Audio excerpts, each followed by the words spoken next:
Our next performer, Bear. Thank you, sir.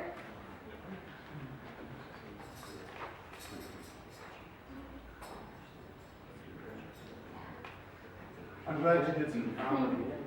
I'm really glad you did comedy because, I am bipolar too, and I've just heard recently they're thinking about changing the name. They're doing this weird thing where they're like going out and have town hall meetings and Facebook surveys. It's a little violating, They've come up with British petroleum, blood pressure, and burnished pigeon. I think they started with the scientific one of PTSD, post-crisis bipolar syndrome. That's easy enough, right, to remember. If I got letters, I can remember that. But, I was thinking that I have gone through some really weird experiences because I have a mental illness, bipolar.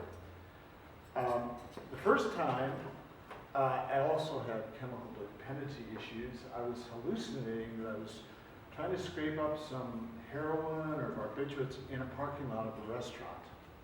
It's not exactly the best place that you want to do that, Somebody calls the cops, and the cops pull up, and they're walking toward me, and they start to laugh and just bust out, and they're pointing at me.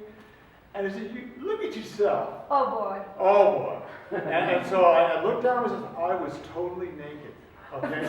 I am trying to powder my ass and my crotch with Johnson & Johnson baby powder. And they thought that was funny for some reason, I mean, I had some rash issues. I'm sorry. But anyway, they busted me. I went into Illinois State Psychiatric Institute. I'm from Chicago. And I saw some things in there. I'm a pretty compassionate guy, not always about myself, but a little about other people. And there was this woman walking up and down the hallways, just crying. And she was a strange looking woman because she had this white kind of a lace doily on her head. And I wondered what that was all about. And she just did this all day long, up and down, just cried. And she bleared lipstick all over her mouth, and she was just quite a sight. And I thought to myself, I know I'm in a state psychiatric hospital, but is that really how a head nurse should dress? Work with me, come on. Come on. Actually, being bipolar, I do get pretty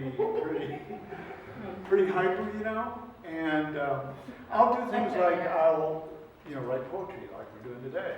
I'll read poetry. I will do mandalas, which are little drawings. And then other times I'll just think about, how can I blow up my neighbor's garage? Thank you so much for your, I really do. Okay, well, I'm going to switch gears, all right? And I do a little bit of poetry with Oscar. This is Oscar, my drum, who I created, much like Dr. Frankenstein. I created this one. And Oscar and I go a lot of places together. So we're going to take a little bit of a walk out in the backyard.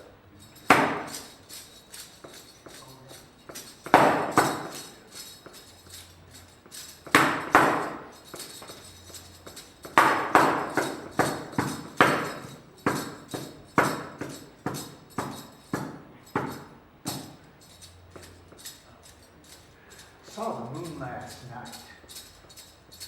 I saw that yellow orange smile. She looked at my face. She winked as the clouds slid silkenly, incognito, wind patterns on by. She let down a satin, shiny ladder of light, unglossed jasmine.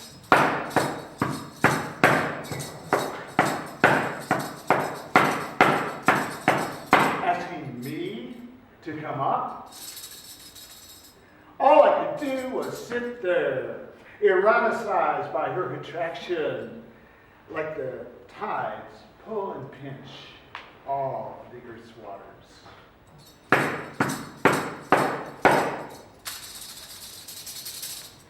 Thank you. Thank you.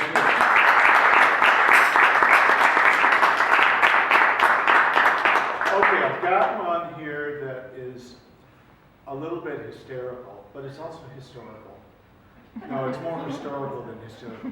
I would like you to just, now some of you may not be able to do this because of age, but go back about 20, 30 years and think of a photograph that just really caught your attention. It just, it was there. It was there in your memory and will be there for the rest of your life.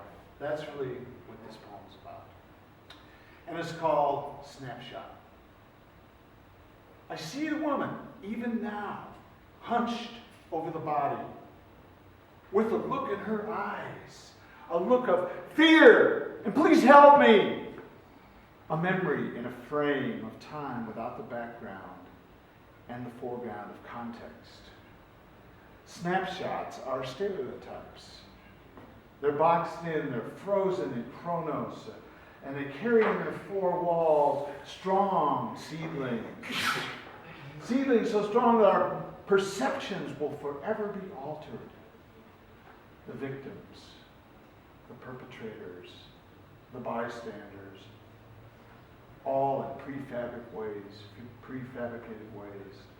Now, we're living in audiovisual frames. We will never be the same. Each time I see the picture, I will always see that image that comes with it in its cerebral costume of gustatory, olfactory, tactile, and kinesthetic responses. I see people. I see members of my own family. We will never be the same either. I see them in the same snapshots where I silenced them and I set them, where I divined where they should be. Now they're stopped, now they're silenced, and they're on their journeys within the houses of mutability and fate. But you know what? I can choose. We all can choose. I can see them and all people as not at-risk people, but at potential people, especially my loved ones, my family. Every person, a gem in sludge. Every person never crossing the same river twice. And so I got out my little handy stripper and I scissored and I sliced and I spiked and I cut up all those old snapshots. You know what I'm going to do? I'm going to take some new pictures. Thank you.